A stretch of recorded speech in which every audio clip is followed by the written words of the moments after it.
Bonjour, je m'appelle Yvonne, je viens de Korogo. Il y a quelques années, j'ai rencontré un homme.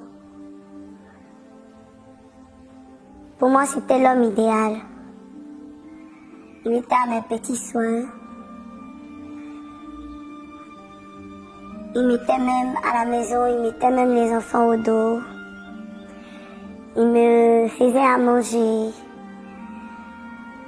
Il m'écoutait. On sortait, on allait en boîte, on allait partout, on voulait s'amuser.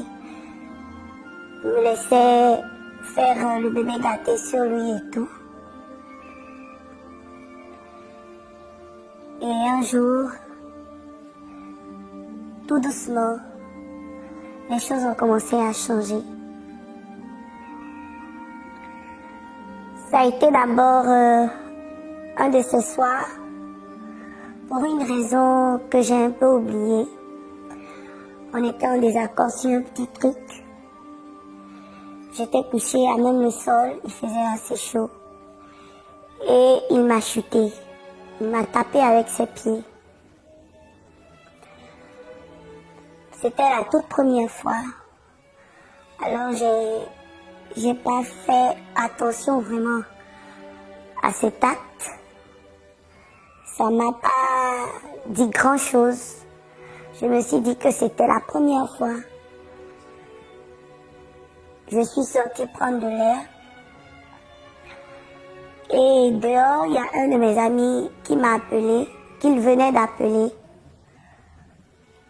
pour me demander pardon. Alors mon ami m'a dit pardon et tout. Il m'a dit, il s'excuse, il te demande pardon, c'est parti, le coup de pied est parti comme ça. Et le lendemain, sinon cette même nuit, les choses sont redevenues comme avant. Et tout doucement, la vie avait repris son cours. Comme avant, ça allait bien, on sortait, on s'amusait.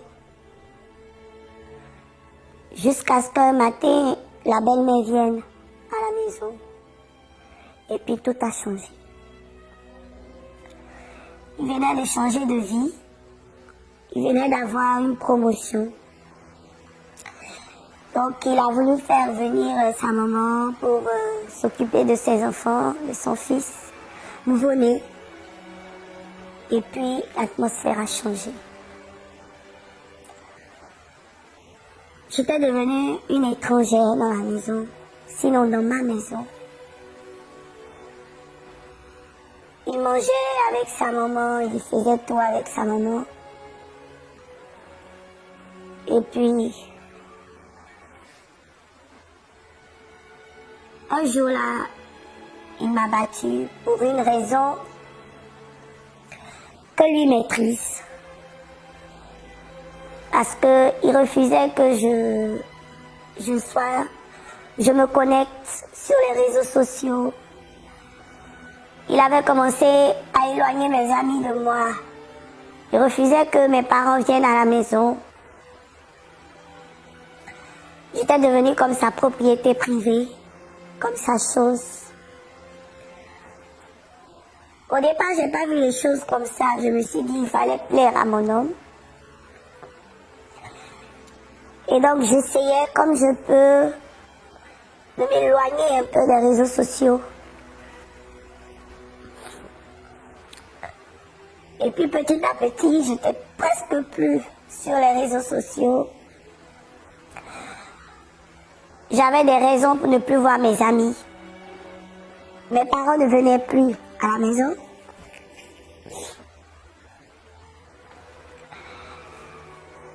Et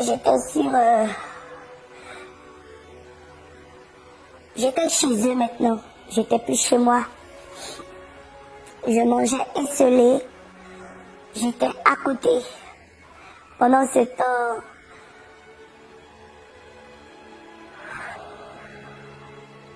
lui, sa situation grimpait. Sa situation financière grimpait. Donc, au fur et à mesure que sa situation financière grimpait, j'étais tout le temps battue, rabaissée psychologiquement. On me disait que j'étais rien, que je ne savais rien, je ne connaissais rien. Psychologiquement, il y avait des violences verbales assez aiguës. C'était les tu es qui? Tu es qui? Toi, tu es qui?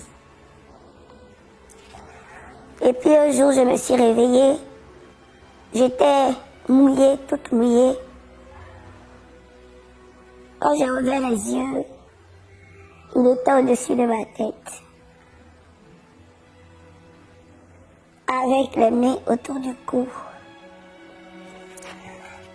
C'est la première fois que je raconte ça à quelqu'un. Plus tard, ma fille m'a dit que elle m'avait découvert dans la douche. J'avais perdu connaissance, je ne sais pas comment. Et elle était partie appeler maman. Et quand j'ai ouvert les yeux, c'était lui. Au-dessus de moi, mais il me serrait le cou. Je ne sais pas trop pourquoi. Je ne sais pas pourquoi.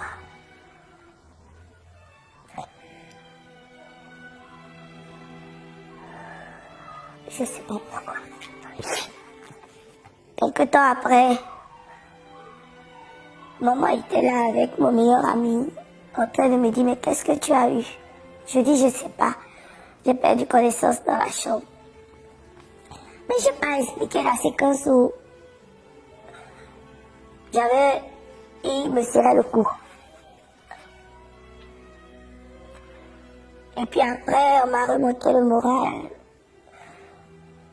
Mais j'étais toujours là-bas, avec la même phrase. C'est ton mari, c'est le père de tes enfants. Je l'avais rencontré sur vraiment assez pauvre, dans des conditions assez déplorables. Donc je ne voulais pas partir où ça avait commencé à être bon. Pardon. Je voulais me donner une raison de continuer. Je voulais me donner une raison d'avancer. Je me disais que ça allait aller, ça allait aller.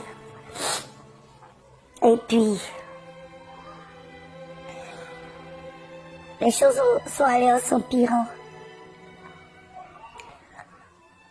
Jusqu'à ce qu'il devienne plus puissant, très puissant. Actuellement, il est beaucoup plus puissant que moi. J'essayais de me donner des raisons de continuer. Et là, c'était les menaces. Tu vas voir ce que je vais te montrer. Tu vas voir ce que je vais te montrer. Des menaces que j'ai prises à la légère, bien sûr. Je me disais, mais le père de mes enfants, qu'est-ce qu'il peut me montrer? Et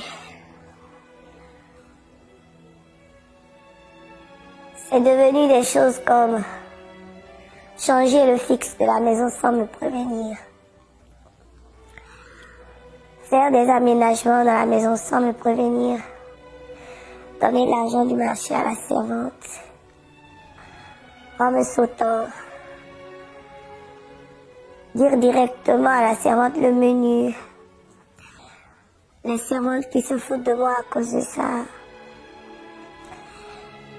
Petit à petit, je me suis sentie partir jusqu'à ce que je me retrouve sous antidépressif. Et quand on est sous antidépressif, on a la famille, les amis qui disent « Toi, tu as une maladie de boss. » Personne ne comprend ton amertume. Personne ne comprend ce que tu vis. Et puis,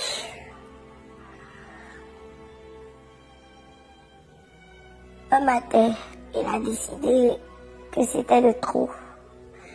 Avant, il m'avait déjà dit que il était juste là pour ses enfants. Il n'y avait plus d'intimité, plus rien. Donc les antidépressifs devenaient de plus en plus nombreux, fréquents.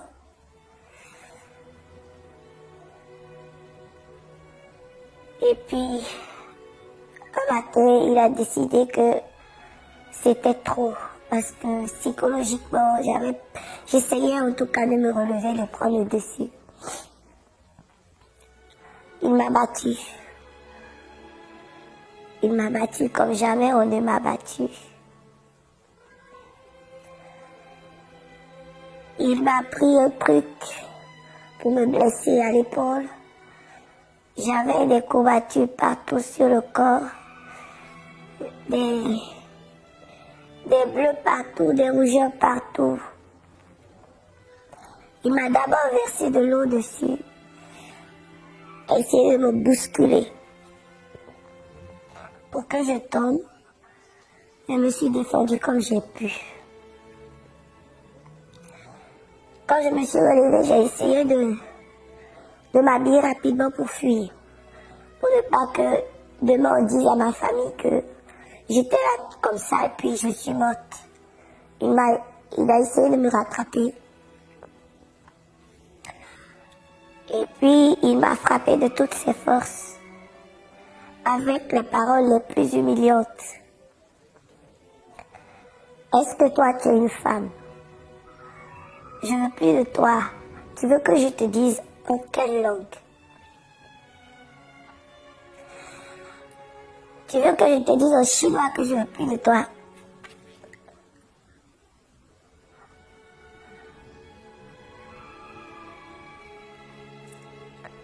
J'ai pris conscience que c'était fini. Si je ne me décidais pas, je sortirais de sa maison de toutes les façons, les pieds devant comme, je sais pas, je sortirais de sa maison.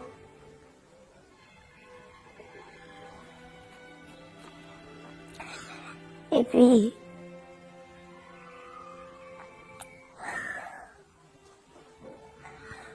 quand j'ai réussi à quitter sous ses coups, je me suis habillée et puis je suis partie.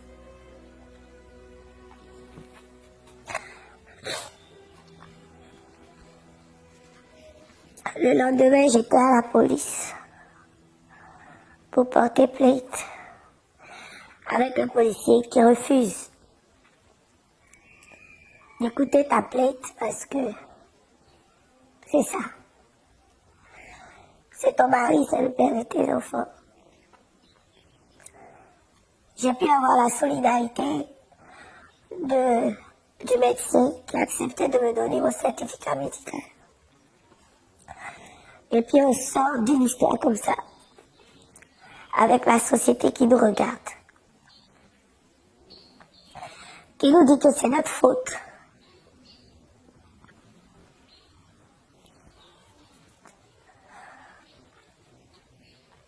C'est notre faute si on ne s'est pas gardé un homme, c'est notre faute. Si on n'a pas pu supporter les coups, on devait vivre avec, c'est notre faute. Tu lis dans le regard des gens que tu n'es pas la seule qui vit ça, les autres sont dans leur couple. Tu n'es pas la première, tu seras pas la dernière. Il y a un policier qui m'a dit, nos mamans ont supporté, puis elles sont restées.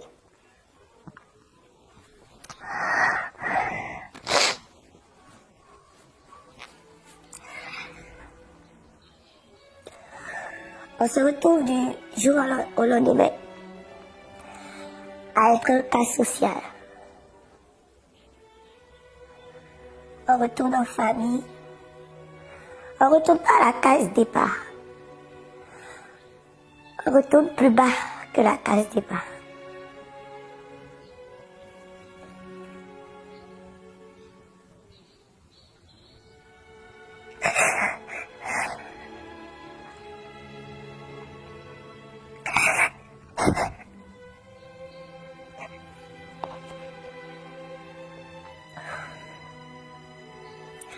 à retourner plus bas que la case départ.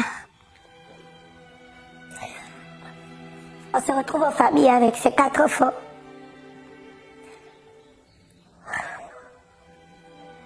À essayer de se retrouver psychologiquement, socialement, financièrement.